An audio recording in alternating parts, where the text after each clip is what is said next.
High, কেমন আছেন সবাই? আশা করি সবাই খুব খুব ভালো আছেন।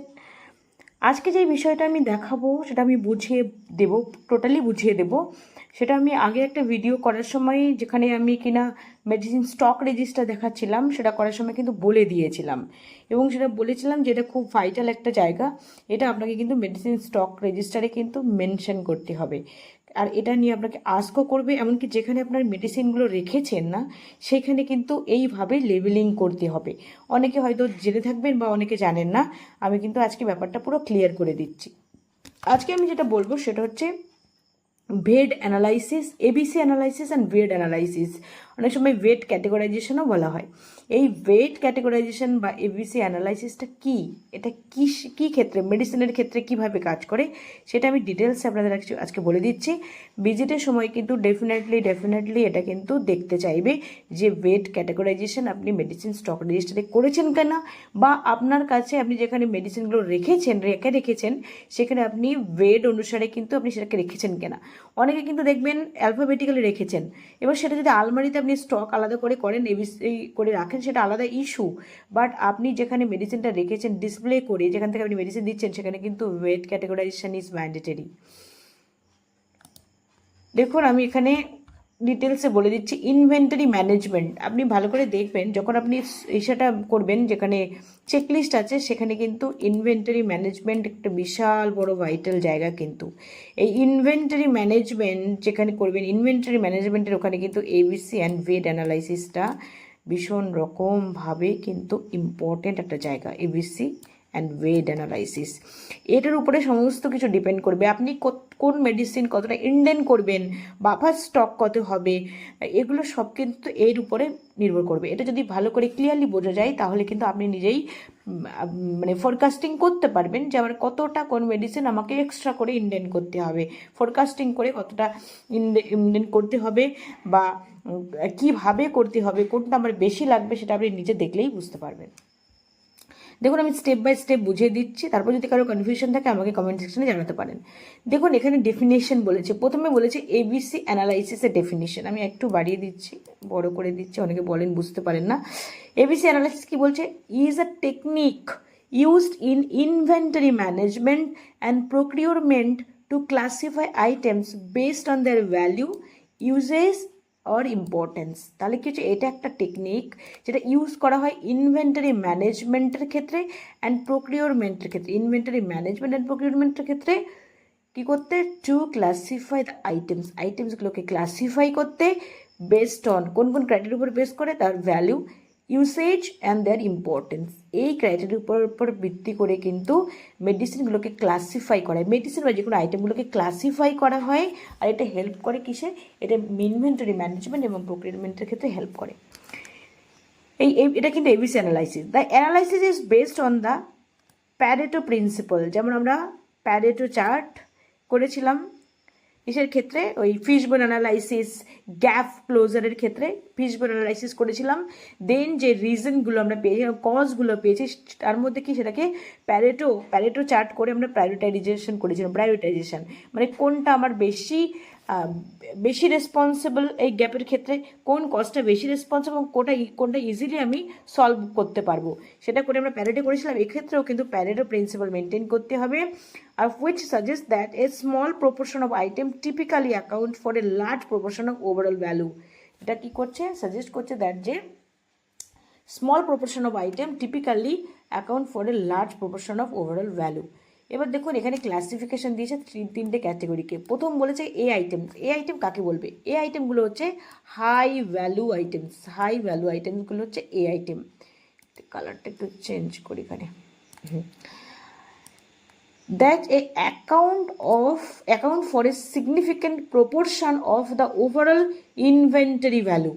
এটা কিন্তু ওভারঅল ইনভেন্টরি টোটাল যা কস্ট, টোটাল যা ভ্যালু, তার কিন্তু প্রায় সিগনিফিক্যান্ট প্রপোর্শন দখল করে আছে কিন্তু এ আইটেম। সিগনিফিক্যান্ট প্রপোর্শন এখানে কী বলেছে? Typically 80% of value or more. এই টিপিক্যালি 80%-এর ভ্যালু থেকে বেশি ভ্যালু দখল করে আছে কি? এই হচ্ছে এ আইটেমগুলি। But a relatively small proportion of number item in the inventory. তাহলে নাম্বার কতটা থাকে? অ্যামাউন্ট থাকে মাত্র 20% বা লেস, কিন্তু এর যে ভ্যালু টোটাল ইনভেন্টরি টোটাল আইটেমের যা ভ্যালু তার প্রায় 80% ভ্যালু কিন্তু এগুলোর। তার মানে এই আইটেমস হচ্ছে সবচেয়ে হাই ভ্যালু আইটেম, আর অ্যামাউন্ট থাকে 20%, বাট ভ্যালু হচ্ছে 80%। গেল। বি আইটেম কাকে বলছে? যেটাকে বলছে moderate value item, that account for a moderate proportion of the overall inventory value. Moderate proportion typically 15% to 20% of the value, and moderate proportion of the number, moderate proportion of the value, moderate value overall value হচ্ছে moderate, এবং moderate proportion of the number item, যেমন 20 থেকে 30%, 20 থেকে 30% হচ্ছে number, 20 থেকে 30 total একটা ইনভেন্টরিতে যদি 100 টাকা আইটেম থাকে তার মধ্যে 20 থেকে 30 আইটেম থাকবে কি বি ভ্যালু আইটেম, এবং এর ভ্যালু কত? টোটাল যদি 100 দাম হয় তাহলে হচ্ছে 15 থেকে 20 টাকা হচ্ছে দাম। এই হচ্ছে ব্যাপার। এবার সি ভ্যালু আইটেম করে, সি আইটেম এগুলো হচ্ছে লো ভ্যালু আইটেম। সি আইটেম হচ্ছে লো ভ্যালু আইটেম। কি বলছে? That account for the overall inventory value typically 5% of less. Total যা ভ্যালু 100 টাকা যদি ভ্যালু হয় তার মধ্যে 5 টাকা ভ্যালু হচ্ছে এই সি আইটেমের। গেল। But a large proportion of number, কিন্তু এগুলো থাকে অনেক সংখ্যায়, কতটা? 70 থেকে 80। তার মানে 100টা যদি আইটেম থাকে তার মধ্যে 70 থেকে 80টা আইটেম হচ্ছে সি আইটেম। সি আইটেম 70 থেকে 80টা, কিন্তু তার ভ্যালু মাত্র 100 টাকা যদি দাম হয় মাত্র 5 টাকা দাম হচ্ছে এই ভ্যালু এই আইটেমগুলোর। বোঝা গেল? নাও এবার ইম্পর্টেন্স কি বলেছে? The ABC analysis can be use to categorise drugs based on their consumption rate and cost. এভাবে কিন্তু এটাকে ক্যাটেগরাইজ করা যাবে। এই আইটেম কি বলছে? These are high value drug, ড্রাগের ক্ষেত্রে high value drug that are consumed frequently, যেটা ফ্রিকোয়েন্টলি কনজিউমও হয়। They represent a small percentage of total inventory, but they contribute to a large percentage of the pharmacy expenditure. Galo. Now, B item.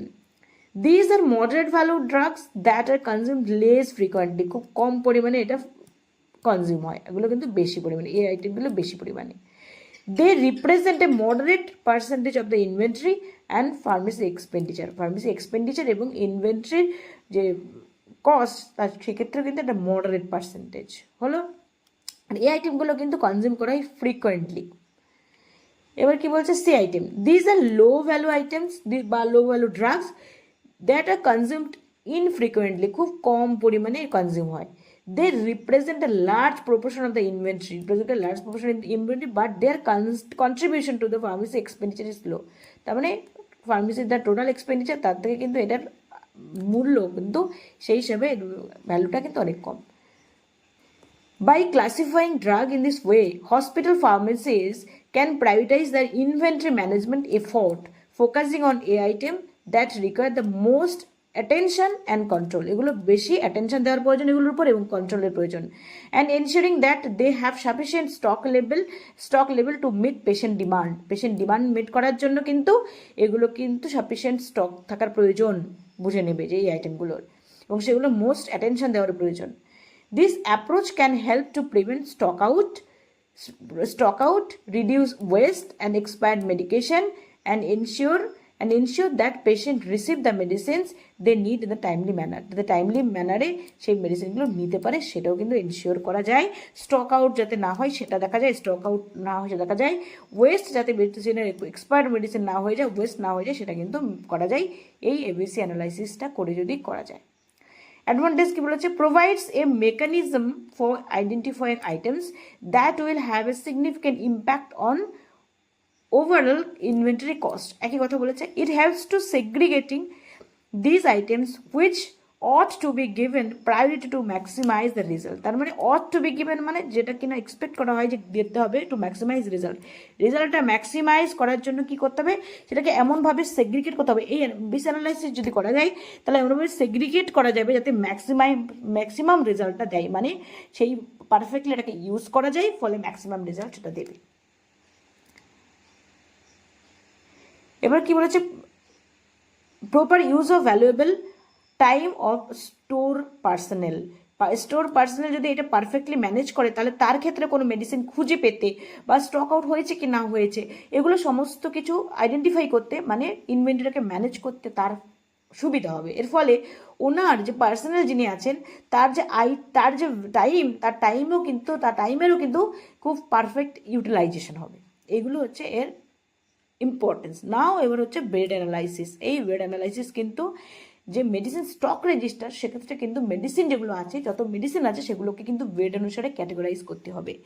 আমরা কি করি যে NCD medicine, general medicines, বা কেউ হয়তো hypertensive medicine, diabetic medicines, dyslipidic medicine, anti fungal, antibiotic এভাবে আলাদা আলাদা করেন, বা যেগুলোকে বলছে ভিটামিনস আর মিনারেলস আলাদা আলাদা করেন। কিন্তু ওয়েট ক্যাটেগরাইজেশন কিন্তু অনেকে করেননি ইনভেন্টরিজের, মানে ইন্ডেক্সের ওখানে। অবশ্যই কিন্তু এটা দেখার পর যারা করেননি তারা ওয়েট ক্যাটেগরাইজেশন করে দেবেন, যা কাগজ ফাঁকা রেখে বা একটা পেজ ফাঁকা থাকলে সেখানে করে দেবেন, অথবা অন্য পেজে সুন্দর করে নিয়ে সেটাকে ইনসার্ট করে দেবেন ভেতরে। এটা কিন্তু লাগবেই, দেখতে চাইবে কিন্তু। দেখুন কি বলেছে, ইন ওয়েট মেথড, ওয়েটটাকে কি বলছে, wait vital, essential and desirable. Each stock items is classified on their vital, on either vital, essential or desirable based on how critical the item is for providing health services. Health service provide করার ক্ষেত্রে এই ওষুধগুলোর কতটা significance আছে তার উপর depend করে এগুলো কিন্তু ক্যাটাগরাইজ বা ক্লাসিফাই করা হয়, যেমন vital, essential and desirable.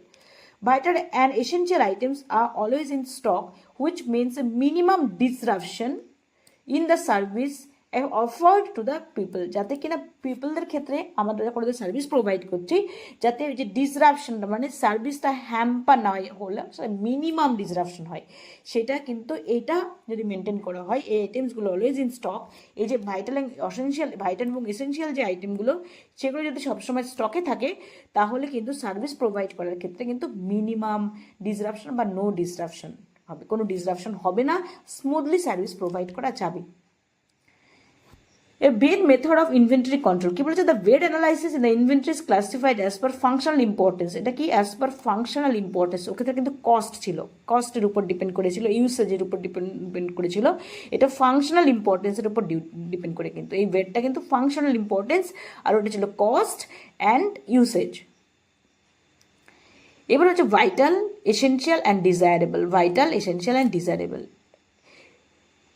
these are the drugs that are critical for the treatment। প্রথমে বলছে ভাইটাল, ভাইটাল কাদের বলতে, these are the drugs that are critical for the treatment of serious or life threatening condition। যেই মেডিসিনগুলো serious অথবা life threatening কন্ডিশনটাকে treat করার জন্য লাগে, serious এবং লাইফ থ্রেটেনিং কন্ডিশনগুলোকে ট্রিট করার জন্য লাগে, সেটা হচ্ছে ভাইটাল ড্রাগ, সেই ড্রাগগুলো করলে vital. These drugs must be available at all times and in sufficient quantity to meet the demand। All time available থাকতে হবে এবং সাফিসিয়েন্ট কোয়ান্টিটিসে থাকতে হবে, কিন্তু এগুলো হচ্ছে vital. The stock level for vital drug should be maintained at a maximum level to ensure this no shortage. Maximum লেভেলে কিন্তু স্টকটা রাখতে হবে যাতে কিনা কোনো শর্টেজ না থাকে। এক্সাম্পল কি বলছে, এই ভাইটাল ড্রাগগুলো কি কি, লাইফ সেভিং অ্যান্টিবায়োটিক্স, ভ্যাকসিনস এবং অ্যান্টি ক্যান্সার ড্রাগস। তাহলে লাইফ সেভিং অ্যান্টিবায়োটিক্স আমাদের ক্ষেত্রে, মানে এইচডব্লিউসির ক্ষেত্রে অ্যাপ্লিকেবল, এখানে কি আসবে মেইনলি লাইফ সেভিং অ্যান্টিবায়োটিক্স। ভ্যাকসিনসগুলো তো ইমিউনাইজেশনের দিয়েতে আসে, সেটা তো মেনটেন করাই হয়। লাইফ সেভিং অ্যান্টিবায়োটিক্স আমাদের ক্ষেত্রে কিন্তু ইম্পর্টেন্ট, আমাদের ক্ষেত্রে এগুলোই মেনটেন করতে হবে, এগুলোই কিন্তু ভাইটাল ড্রাগের মধ্যে পড়ছে, কি লাইফ সেভিং অ্যান্টিবায়োটিক্স। এবার এসেনশিয়াল হচ্ছে কোনগুলো, this are the drugs that R necessary for the treatment of common illnesses or chronic conditions. Common illness or chronic condition treat করার জন্য যেগুলো লাগে সেগুলো হচ্ছে এসেনশিয়াল, যেমন হাইপারটেনসিভ মেডিসিন, ডায়াবেটিক মেডিসিনস, এগুলো সব হচ্ছে ডিসলিপিডিয়া মেডিসিনস, অ্যাটোবাস্টিন, এগুলো সব কিছু কিন্তু এসেনশিয়ালের মধ্যে পড়বে। This drugs are not as critical as vital drug. এই ভাইটাল ড্রাগগুলো যতটা ক্রিটিক্যাল তার মধ্যে অতটা critical not, but their availability is still important, but তাদের এভেলেবিলিটি কিন্তু ইম্পর্টেন্ট। যদিও ভাইটাল ড্রাগগুলোর মতো ক্রিটিক্যাল নয়, এতটা নেসেসারি নয়, বাট স্টিল এগুলোর কিন্তু এভেলেবিলিটিটা important. The drug level for essential drugs, the stock level for essential drugs should be maintained at a level that is sufficient to meet the demand but not excessive। তাহলে এক্ষেত্রে কি হবে, excessive রাখা যাবে না, but যাতে কিনা demand meet করার জন্য সাফিসিয়েন্ট হয় সেটা কিন্তু দেখতে হবে। ডিমান্ড মিট করার জন্য সাফিসিয়েন্ট, বাট এক্সেসিভ যাতে না হয় সেটা কিন্তু দেখতে হবে। এক্সাম্পল কি বলেছে? এক্সাম্পল হচ্ছে analgesics, anti hypertensive medicines, anti diabetic medicines, anti inflammatory drugs. বোঝা গেল? আমরা যেগুলো ভীষণ রকমভাবে আমাদের যেগুলো ইউজ হয়, analgesic, anti hypertensive, anti diabetic, anti inflammatory drugs, এগুলো। এবার হচ্ছে desirable. These are drugs that are not critical, এগুলো ক্রিটিক্যাল নয় ফর ট্রিটমেন্টের জন্য ক্রিটিক্যাল নয়, অতটা সিগনিফিক্যান্ট নয়, but are still useful for the treatment of less common conditions, but still important for the treatment of less common conditions or as alternatives to other drugs, অন্য ড্রাগসের alternative হিসেবে use করা হয় এগুলোকে, অথবা লেস কমন কন্ডিশনের ক্ষেত্রে treat করার জন্য ইউজ হয়।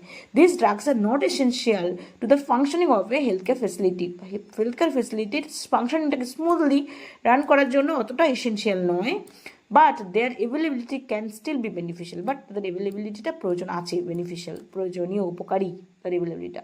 The stock level for desirable drugs should be kept at a minimum রাখতে হবে, ওনলি অর্ডার হোয়েন নেসেসারি, এবং তখনই অর্ডার করতে হবে যখন ওটা প্রয়োজন পড়বে, তখনই অর্ডার করতে হবে, সব নয়। কী বলেছে এগুলো? কোনগুলো? Vitamins and minerals, nutritional supplements etcetera, vitamin minerals and nutritional supplements, এগুলো হচ্ছে desirable, vitamin minerals and nutritional supplements. এবার বলছে advantages of VED analysis. It is useful for monitoring and control of storage and spares inventory by classifying them into 3 category. Monitoring এবং control করার ক্ষেত্রে এটা কিন্তু important. Determine the criticality of an item and its effect. আর কি কাজ আছে? Determine the criticality of an item, কোনো আইটেমের ক্রিটিক্যালিটি কতটা সেটা ডিটারমাইন করতে, এবং তার এফেক্ট কতটা সেটা ডিটারমাইন করতে। It can also help ensure that critical drugs are always available when needed, এবং এটা আরও মেনটেন করতে হয়। এটা আরও কেন মেনটেন করতে হয়? কেননা তাতে আমরা এনশিওর করতে পারি যে ক্রিটিক্যাল ড্রাগটা অলওয়েজ অ্যাভেলেবেল আছে কি নেই। It is useful for controlling and maintain the stock of various types. এটা ইউজফুল কন্ট্রোল করার জন্য এবং মেনটেন করার জন্য stock of various types of ড্রাগসের যাতে স্টক মেনটেন করা যায় পারফেক্টলি এবং সেটাকে কন্ট্রোল করা যায়, সেটা ক্ষেত্রেও কিন্তু এটা ইউজফুল। তার মানে বোঝা গেল? আই থিঙ্ক এখানে কোনো কনফিউশন আর কিন্তু রইল না। এক্ষেত্রে আমরা কি বললাম তাহলে? ওয়েট ক্যাটাগরাইজেশন কেন করা হচ্ছে? ওয়েট ক্যাটাগরাইজেশন কেন করা হচ্ছে? ওয়েট ক্যাটাগরাইজেশন করা হচ্ছে কিন্তু ফাংশনাল ইম্পর্টেন্সের উপর ডিপেন্ড করে ওয়েট ক্যাটাগরাইজেশন, এর ফাংশনাল ইম্পর্টেন্স, ফাংশন কী। আর কিন্তু ওইটার ক্ষেত্রে যেটা এবিসি অ্যানালাইসিস, সেটা কিসের উপর নির্ভর করে করা হচ্ছে? এবিসি অ্যানালাইসিসটা করা হচ্ছে কিন্তু তার ভ্যালু, ইউসেজ এবং ইম্পর্টেন্স, ইউজেজ এবং ইম্পর্টেন্সের উপর নির্ভর করে। ওগুলো হচ্ছে কি ইম্পর্টেন্স, এগুলোর ক্ষেত্রে এবিসির ক্ষেত্রে কিন্তু তার ভ্যালু, ইউজেজ এবং ইম্পর্টেন্স এর ক্ষেত্রে। আর ওগুলোর ক্ষেত্রে কিন্তু ক্রিটিক্যালিটি, কতটা ডিমান্ড, কতটা ফাংশনাল, কতটা প্রয়োজন, নেসেসিটি, তার উপর কিন্তু ডিপেন্ড করে ওটাকে ক্যাটাগরাইজেশন করা হচ্ছে। এবার আমরা দেখিয়ে দিচ্ছি যে মেডিসিন স্টক যে রেজিস্টার আছে, সেই মেডিসিন স্টক রেজিস্টারে এটা কিভাবে দেখাতে হবে, এটা ফাংশনাল ইম্পর্টেন্স মেডিসিন স্টক রেজিস্টারে। এই দেখুন, মেডিসিন স্টক রেজিস্টারে যদি আপনারা এইভাবে আলাদাভাবে দেখান, অবশ্যই দেখাতে পারেন anti malaria medicines, anti helminthic for constipation, anti scabies, anti fungal, anti malaria supplements, anti thyroid, I medicine for psychiatric medicines, diabetics, এগুলো যদি আপনি দেখান ডেফিনেটলি করুন, সমস্যা নেই। কিন্তু অবশ্যই করে ওয়েট অ্যানালাইসিস বা ওয়েট ক্যাটেগরাইজেশন বলে কিন্তু একটা ইন্ডেক্স বানাতে হবে। দেখুন আমার ক্ষেত্রে আমি যেটা করেছিলাম এইভাবে, কিন্তু আমি একটা ওইটাও করেছি, সাথে কিন্তু ওয়েট অ্যানালাইসিস বা ওয়েট ক্যাটেগরাইজেশন বলে কিন্তু লেবেলিং করেছি। করে আমি কি করেছি, প্রথমে ওইখানে যা সিরিয়াল নাম্বারগুলো মেনটেন করেছি সেটাই এখানে দিয়েছি, বাট এখানে একটু আলাদাভাবে ক্যাটেগরাইজ করেছি। কি করলাম এখানে, আমরা কি করেছিলাম, ভাইটাল ড্রাগের ক্ষেত্রে কি হচ্ছে, life saving antibiotics, anti cancer medicines আর ভ্যাকসিনস। আমাদের ক্ষেত্রে ক্যান্সার মেডিসিনস অ্যাভেলেবেল নয়, তাহলে ভ্যাকসিনস এবং অ্যান্টিবায়োটিক্স, ভ্যাকসিনসগুলো নেই কারণ ইমিউনাইজেশনের দিনে আসে। যদি আমাদের কখনো যে কী বল ফ্রিজ, যদি আমাদের যেহেতু ফ্রিজে যদি কখনো অ্যাভেলেবেল হয় তখন সেটা দেখানো যাবে বাট এখন যেটা আছে সেটা antibiotics, azithromycin, amoxicillin, Metrogyl, doxycycline, azithromycin 200, 500, 250, 500 যেটা আছে অ্যাজিথ্রোমাইসিন, আর হচ্ছে অ্যামোক্সিলিন 250, সিপ্রোফ্লক্সাসিন, এইগুলো কিন্তু আমাদের কাছে অ্যাভেলেবেল আছে। কারোর ক্ষেত্রে আর যদি কোনো কিছু অ্যাভেলেবেল থাকে তিনি ওটা মেনটেন করবেন। তারপরে azithromycin, amoxicillin, Metrogyl, doxycycline, azithromycin, amoxicillin, ciprofloxacin যেভাবে আছে, যত ডোজে আছে সেভাবে আপনি লিখে দিলেন, দিয়ে আপনি পেজ নাম্বার দিয়ে দিলেন, তাহলে আপনার সুবিধা হয়ে গেল। ওটাই যা পেজ নাম্বার আছে এখানে সেই পেজ নাম্বার এখানে বসিয়ে দিলেন। আর এসেনশিয়ালের মধ্যে কী বলছে, অ্যানালজেসিক্স, তার সাথে anti hypertensive medicines, anti diabetic medicines, ডিসলিপিটিভের মেডিসিনস সমস্ত কিন্তু এর মধ্যে আসবেই। তাহলে এই দেখুন Brufen, diclofenac, amlodipine, amlodipine 10, telmisartan, losartan, atenolol, hydrochlorothiazide, metformin 1 gram, metformin 500 mg, glimepiride 2 mg, glimepiride 1 mg, teneligliptin, gliclazide, vitagliptin, atorvastatin, aspirin, isoniazid dinitrate, pantoprazole, famotidine, এগুলো সব ক্যান্টোপ্রাজল, ফ্যামোটিডিন এগুলো সব কিন্তু আসছে এসেনশিয়াল ড্রাগের ক্ষেত্রে। আর ডিজায়ারেবল কোনগুলো, যেগুলো হচ্ছে ভিটামিনস অ্যান্ড মিনারেলস, তার মানে vitamin B complex, vitamin D3 plus calcium, methyl cobalamin, zinc, এগুলো কিন্তু আসছে কিসের মধ্যে, ডিজায়ারেবল ড্রাগসের মধ্যে। তাহলে B complex, vitamin D3 plus calcium, methyl cobalamin, zinc, আর যদি কিছু থাকে ওআরএস, এখানে ওআরএস মেনশন করা যেতে পারে। আর যদি কোনো কিছু কারোর কাছে অন্য স্পেশাল কিছু থাকে, আইএফএ, আয়রন ফলিক অ্যাসিড, ওটা একটা সাপ্লিমেন্ট, আয়রন ফলিক অ্যাসিড, এগুলো কিন্তু চলে আসবে এর মধ্যে। আর কিন্তু ভাইটাল এবং এসেনশিয়াল এগুলো আসবে। আই থিঙ্ক সবাইকে বোঝাতে পারলাম। যদি তাও কারোর কোনো কনফিউশন থাকে অবশ্যই আমাকে কমেন্ট সেকশনে জানাবেন। আর যদি কারোর কোনো সাজেশন বা কোনো রেক্টিফিকেশন এনিথিং যদি কারোর মেনশন করার মনে হয় ডেফিনেটলি মেনশন করবেন। আর চ্যানেলে নতুন হয়ে থাকলে চ্যানেলটা সাবস্ক্রাইব করবেন এবং কাইন্ডলি একটা লাইক দিয়ে যাবেন। ভালো থাকবেন সবাই, দেখা হবে পরের ভিডিওতে। বাই।